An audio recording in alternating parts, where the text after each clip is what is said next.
దీన్ని చీరమని అంటారండి. ఇందులో కావాల్సిన వస్తువులండి: ఉల్లిపాయ పేస్ట్ అండి, కరివేపాకు అండి, చింతకాయ పేస్ట్ అండి, ఇది తొక్క తీసేసిన చింతకాయ అండి, ఇది పచ్చిమిరకాయ పేస్ట్ అండి, ఇది కారం అండి, సాల్ట్ అండి, పసుపు అండి. ఇవన్నీ వేసే నూనె వేయాలండి. నూనె వేసాక ఇవన్నీ కలిపేసండి మన బాణీలో పెట్టేసుకుంటామండి.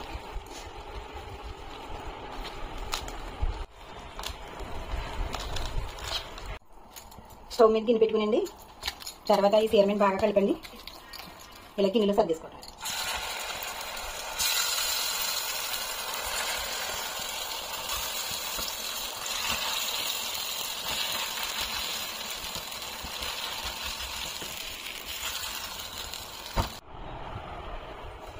ఇప్పుడు చీరమని కర్రీ రెడీ అండి.